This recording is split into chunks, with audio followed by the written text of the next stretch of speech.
Hello friends, स्वागत करती हूँ आप सभी का आपके अपने यूट्यूब चैनल सितंबर शिल्पी क्लासेस में। फ्रेंड, रोज़ शाम 4 बजे आपकी लाइव क्लास होती है, तो आप ज़रूर अटेंड किया करें।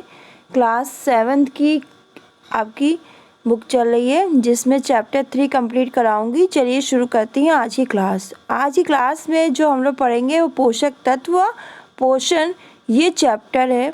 देखिए क्या है कि कक्षा में निधि श्याम पट पे लिखे गए वाक्यों को ठीक ढंग से कॉपी पे नहीं उतार पा रही थी। यानी जो ब्लैक बोर्ड था उस पर जो भी चीज़ लिखी थी उससे जो निधि थी वो कॉपी में नहीं लिख पा रही थी। उसे लिखे हुए वाक्यों को पढ़ने में भी असुविधा हो रही थी, और ब्लैक बोर्ड पे जो भी वाक्य लिखे थे उसे पढ़ने में भी उसे असुविधा होती थी। एक दिन विद्यालय में स्वास्थ्य परीक्षण हेतु चिकित्सक दल आए।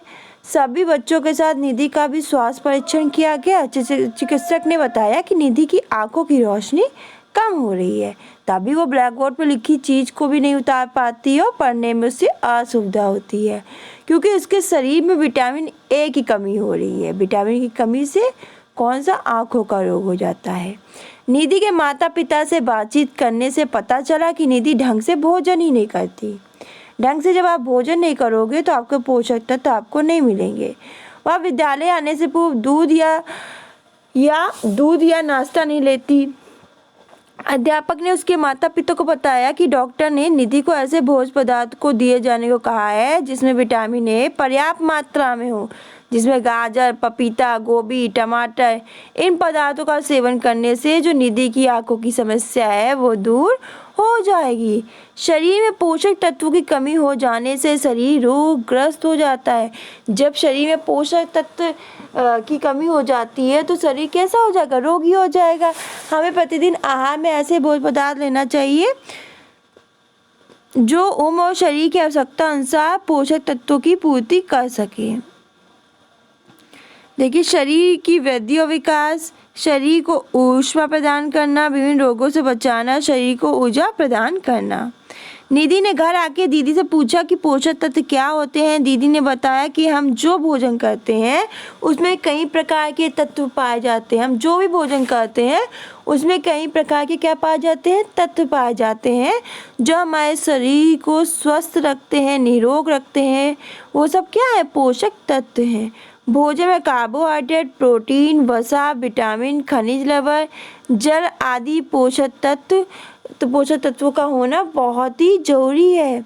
विभिन्न पोषक तत्वों में जल महत्वपूर्ण स्थान रखता है। तो याद रखिएगा, जितने भी पोषक तत्व हैं उसमें जो आपका वाटर है, मतलब जल है, वो अपना महत्वपूर्ण स्थान रखता है। शरीर में जल की मात्रा 55 से लेकर 70% होती है। कितनी? 55 से 70। जल का कार्य भोजन को घुलनशील बनाना है।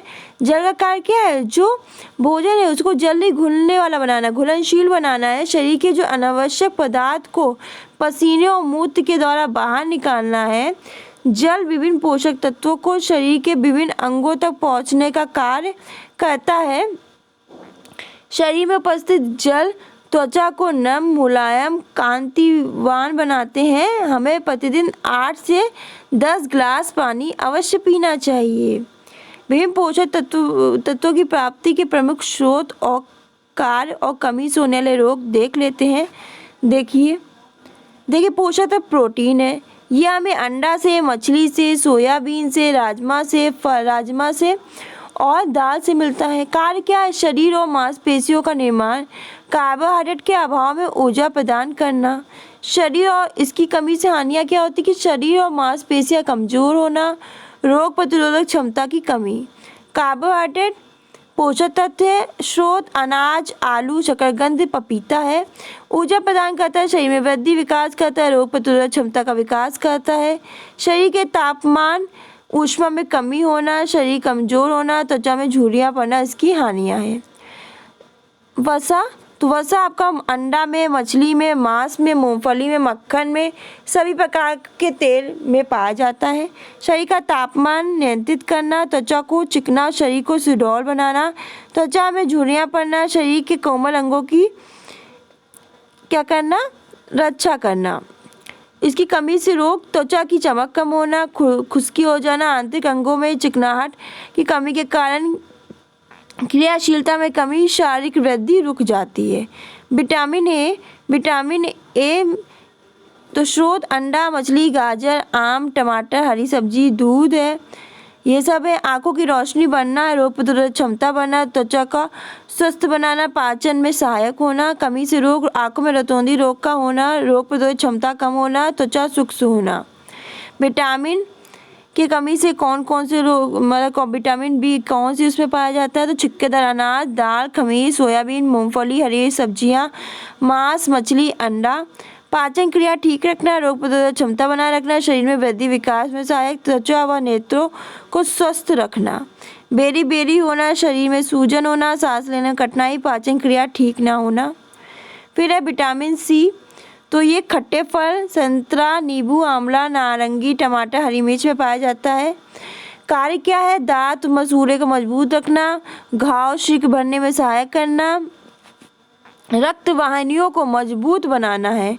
कमी से हानि, स्कर्वी नामक रोग होना, घाव का शीघ्र ना भरना। विटामिन डी, तो विटामिन डी आपकी सूखी किरणों, दूध, दही, मक्खन, अंडा, मछली, मांस में पाया जाता है। ये दांत और हड्डियों को मजबूत बनाता है। शरीर के कैल्शियम, फास्फोरस के लवणों को शोधित करने में सहायक होता है।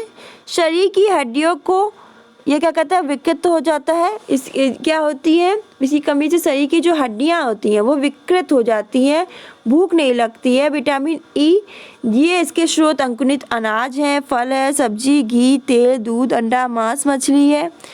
ये संतान उत्पन्न करने की क्षमता हेतु आवश्यक है। विटामिन ई संतान उत्पन्न करने की क्षमता हेतु आवश्यक है। शरीर में कैल्शियम, फास्फोरस के लवणों को शोधित करने में सहायक है। इसी कमी से स्त्रियों में बाध्यता रोग, जिसके कारण संतान उत्पन्न करने की क्षमता में कमी आती है। विटामिन के, तो बंद गोभी है, टमाटर, मटर, पनीर, सोयाबीन, पालक, अंकुरित अनाज में पाया जाता है। ये रक्त जमने में सहायक होता है, पाचन क्रिया में सहायक होता है। इसी कमी से रक्त जमने की क्षमता में कमी आती है। शरीर से रक्त अधिक बहने के कारण रोगी की मृत्यु हो जाती है। खनिज लवण, कैल्शियम और फास्फोरस तो दूध, घी, मक्खन, अंडे की जर्दी, मछली, हरी सब्जियों में पाया जाता है। रक्त हड्डियों के निर्माण में सहायक होते हैं, हृदय की गति को समान बनाए रखता है। ये दांत और हड्डियां को कमज़ोर होती है, इसकी वजह से शरीर का समुचित विकास नहीं होता। लोहा, सेब, हरी पत्तेदार सब्जियां, केला, शहद, गुड़, अनार, किशमिश, मांस में पाया जाता है। शरीर को स्वस्थ रखने में सहायक होता है। लौह तत्व के दौरान रक्त में हीमोग्लोबिन की वृद्धि होती है और इसी कमी से एनीमिया रोग हो जाता है, यानी रक्त की कमी हो जाती है शरीर में। शरीर कमज़ोर और पीला पड़ जाता है। आयोडीन पोषक तत्व, तो आयोडीन युक्त नमक, प्याज, सलजम, दूध, मांस, मछली में पाया जाता है। थायराइड ग्रंथि संबंधी कार्य करना, शारीरिक वृद्धि और विकास करने में सहायक है। कमी से शरीर में घेंगा रोग होना, शारीरिक और मानसिक विकास रुक जाना। रेशा युक्त भोजन, तो ये फल, सब्जियों और साबुत अनाज में पाया जाता है। भोजन को पचाने में महत्वपूर्ण भूमिका है। ये पाचन तंत्र को कमजोर कर देता है। जल, स्वच्छ पेयजल, पेय पदार्थ, शरबत, शिकंजी, लस्सी, मट्ठा, नारियल में पाया जाता है। भोजन के पाचन और शरीर के तापक्रम पर नियंत्रण करता है, पाचन क्रिया प्रभावित करता है। संतुलित भोजन क्या है? तो संतुलित आहार कोई विशेष भोजन नहीं है। हम प्रतिदिन जो कुछ खाते हैं इसमें दाल है, चावल, रोटी, हरी सब्जी, दूध, घी, सलाद, फल की उचित मात्रा ही संतुलित भोजन है, जिसमें मुख्यतः रोटी है, चावल से कार्बोहाइड्रेट, जैसे रोटी है, चावल है, इससे कार्बोहाइड्रेट है आपका। दाल है, सब्जी से हमारे शरीर में प्रोटीन, विटामिन, खनिज लवण की पूर्ति होती है। घी, तेल, वसा जैसे पोषक तत्वों की पूर्ति होती है।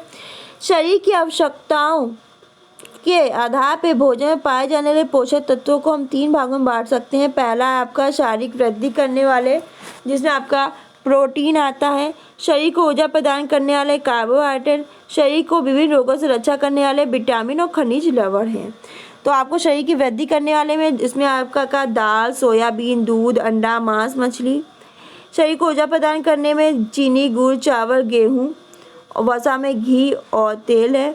शरीर की विभिन्न रोगों से रक्षा करने वाले में हरी सब्जियां, फल।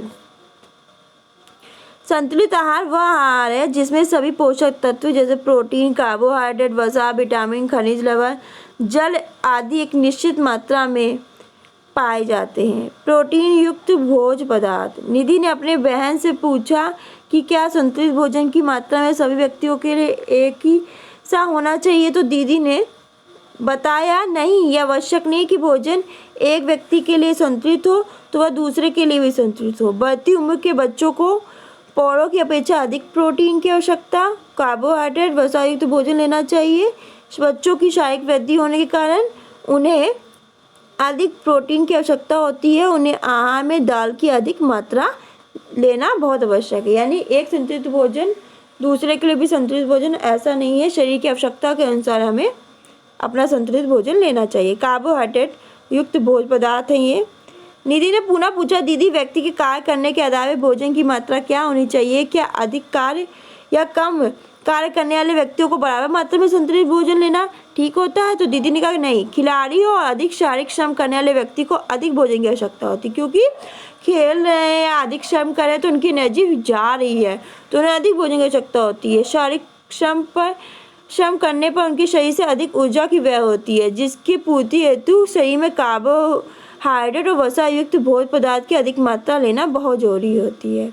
शारीरिक श्रम करने वाले को अधिक पौष्टिक तत्वों की आवश्यकता होती है। उसके बाद निधि की उत्सुकता कम नहीं हुई। उसने पूछा, दीदी किस आधार पर संतुलित भोजन की मात्रा लेनी चाहिए? दीदी ने बताया कि हम जिन भोज्य पदार्थ को खाते हैं उसमें ऊष्मा या गर्मी प्राप्त होती है, जिसमें एक इकाई से नापते हैं, जिसे हम एक इकाई से नापते हैं और उस इकाई को हम कैलोरी कहते हैं। तो इम्पॉर्टेंट, जिसे हम एक इकाई से नापते हैं और उसको हम कैलोरी कहते हैं। तो प्रोटीन 1 ग्राम में 4.1 कैलोरी, कार्बोहाइड्रेट 1 ग्राम में 4.1 कैलोरी, वसा 1 ग्राम में 9.9 कैलोरी, 1 ग्राम में कितना 9 कैलोरी होता है। आयु और कार्य के अनुसार औसतन आवश्यक ऊर्जा, तो कम शारीरिक श्रम करने वाले व्यक्ति को लगभग 2400 से लेकर 2600 कैलोरी, अधिक शारीरिक श्रम करने वाले व्यक्ति को 3600 से 4000 कैलोरी।